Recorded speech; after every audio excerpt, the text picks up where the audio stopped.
Нағашыбек Қапалбек, шер әңгімесі.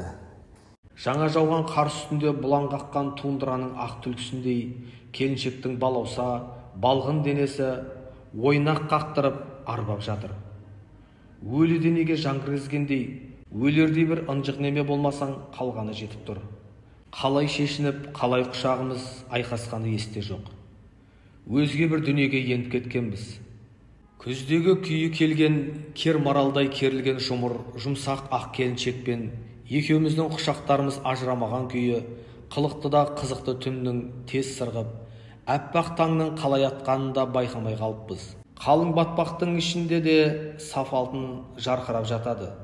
Тікеннің де әдемі гүлі болады. Махаббат деген нәзік, әсем сезім.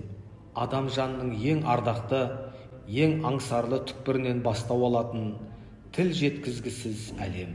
Несін жасырайын, ондай тылсым бар бейнені ғұмыры көргем жоқ. Жылдар жаңғырып, дүние сапырылысып, қанша заман өтсе де, фрау Марияның елестей ғажап түр тұлғасы әлі көз алдымда. Есіме түссе ауырып қалардай болам. Дик таң атып қалды. Тұра ғой бүркітім деді, соңғы рет құшырлана аймалап жатып. Моншаға барып өз киіміңді қайта ки. Бұл ісімізді ешкім білмеу керек. Үстіме суық су құйып жібергендей есімді жиып, таз қалпыма келдім. Өзімнің ескі киімімді киіп, енді малай ретінде пәуескені дайындадым. Жазған құлда шаршау жоқ деген. Бал түндер, балауса күндер сырғып өте берді. Кештерде махаббаттың шырын сөлін бірге ішіп, бұла келіншекпен ақ төсегінде айқасып ұйықтап, күндіз тұтқын жалшы болып жүре бердім. Махаббат. Бұл адам жанын нұрландырып, жанын жаңғырыққа бөлеп, шешек атып гүлдетеді. Фрау Мария да құлпырып, жайнап, толқынды шашын желкесіне түйіп, өзіне сай талғаммен киініп шыға келгенде, шын соның өзіме дегендей аузым ашылып, таңырқай қалғанымды өзімде байқамаймын. Қызығымыз күн санап артып жүрген сәтте, бірде ол, мен жүкті болып қалдым, не істесем екен дегені. Не дерімді білмедім. Мария тосылып қалған түрмен қарап, саспа Дик, сендей бүркіттен ұрпақ алып қаламын. Сұрағандарға соғыста кеткен таныс немістің біреуінен дей саламын. Өзің білесің бе, бізде неміс қатындары бала тапса, үкімет қатты көмектеседі дегені. Совет әскері фашистерді қирата жеңіп келе жатты. Фрауым толысып, әдеміленіп, ежелгісінен де ажарлы келіншекке айналған сияқты.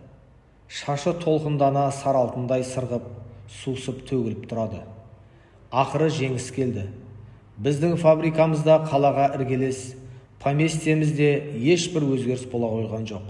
Америкалықтар келіп, бұл неғып жүрген азиат деп мені тергеп, фотоға түсіріп, жазып алып кетті. Ең қызығы енді басталды. Америкалықтар жиі келіп, менімен әңгімелесіп, Америкаға кетуге үгіттейді. Ғажап өмір, тамаша тұрмыс құрасың деп уәде берді. Тіпті сол құрлықтағы таңдаған мемлекеттің қайсысына барсаң да рұқсат дейді. Біз тұрған жерді америкалықтар басып алған. Мұнда ФРГ мемлекеті құрылды. Совет әскері алған жерде социалистік ГДР орнады. Маған пакетпен хаттар келе бастады. Совет елшілігінен, жоғары қолбасшыдан, тағы басқа құзырлы жерлерден туған елге қайтуға шақырған хаттар алдым. Жүріп тұруы ауырлап, толысқан фрау Мария, Дик, сен осында жанымда қал. Ұзамай балалы боламыз. Саған осы елдің азаматтығын алып беремін. Тамаша өмір сүреміз. Екеумізге ғұмыр бойы жететін байлық дүние бар деп, түнде көзі жасқа шыланып, жалынып, жалбарынады. Қайсысына сенерімді білмеймін. Елімді, қазағымды аңсаймын. Алып қашпа әңгімелер көп. Біреулер соғыста фашистерге тұтқынға түскендерді Совет өкіметі аямайды дейді. Фрау Марияға да бауыр басып қалдым. Біреулер байлығы тасыған Америкаға пароходқа отырып кетіп жатты. Күз әлі бола қоймаған қоңыржай бір салқын күні, аттарды өзеннен суарып, сейілдетіп келе жатсам, есік алдында совет машинасы тұр. Жүрегім сырқ ете қалды. Үйден 3 советтік әскери шыға келді. Біреуі Зәкір, көзіме оттай басылды. Үстінде СССРдің лейтенанты деген погон таққан жап жаңа әскери киім. Құшақтасып көрісіп жатырмыз. Көзімнен жасым ытқып кетті. Дәуіт, елге қайтамыз. Туған елде ел болмас, туған жерде жер болмас. Міне, Сталин жолдастың бізге деген үндеуі мен жарлығы. Отандастарым, елге оралыңдар. Бейбіт еліміз соғыстан қалжырады. Соны көркейтейік, бауырларым, депті Сталин жолдас. Деп орысша сөйлеп, маған парақ-парақ қағаздар берді. Қасындағы екі капитан да жылы жүзді, жайдарлы жандар екен. Правда газеті мен журналдарды ашып, тұтқыннан қайтқандардың бүгінгі жақсы тұрмысы жайлы фотосуреттерді көрсете бастады. Оқуымызды жалғастыруға да мүмкіндік беріп отыр. Міне, қарашы, оқышы өзің, деп Зәкір де тықпалап қоймайды. Дәл қазір өзіңе совет солдаты формасын кигіземіз. Сталин жолдас барлығымызға кешірім жариялады, деп тапалдау капитан рюкзакты қолыма ұстатты. Зәкір мені шешіндіріп форманы киіндіре бастады. Үр жаңа киім құйып қойғандай тұп-тура. 1 минут үйге кіріп, қоштасып шығайын деппін сасқанымнан. Совет солдаты киіммен кіріп келгенде фрау Мария жылап жіберді. Кетеріңді білгенмін. Қайтейін, Дик. Аман сау бол. Бекер сенесің.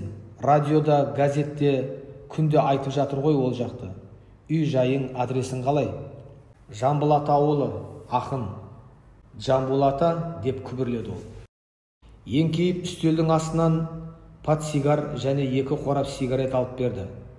Портсигардың бетіне Мариядан ескерткіш 1945 жыл август деп жазылыпты. Балаң дүниеге келгенде осыны саған сыйлаймын деп едім. Перзентіңнің атын кім деп қояйын? Ол болса Бүркіт, қыз болса Фатима деп ата. Машина бипілдеп мені шақыра бастады. Айналымда тұрған Марияның алақандай ғана кішкентай суретін алып, қатты қағазға орап, төс қалтама салдым. Ол көзі боталап, далаға да шығарып сала алмай, құшақтап сүйіп, Дауыт, қош бол, қош деп, нағыз атымды енді атап жылап қалды. Сырттағы үшеуі үш жағымнан қаумалап, машина қорабына секіріп міндім. Қасыма мені құшақтап Зәкір отырды. Біз Мәскеуде оқимыз, Дәуіт. Әлі алдымызда тамаша уақыт бар, деп ол мәз болып, болашағымызды қиялдап кетті. Фрау Марияның аппақ үйі бұлдырап, қалың ағаштан көрінбей қала берді. Пойызға мінер тұста Мырзалыны жолықтырдық. Екі бетінің ұшы қызарып, үстінен жаман күлімсі иіс кетпейді. Бізді көріп еңіреп жылап жіберді. Әр жерден тоқтап, өзіміздей тұтқындарды теріп, жуындырып, киіндіріп, ұзын эшелон ысқыра қозғалып шығысқа қарай бет түзеді. Туған елге жетсек деген көңіліміз алып ұшады.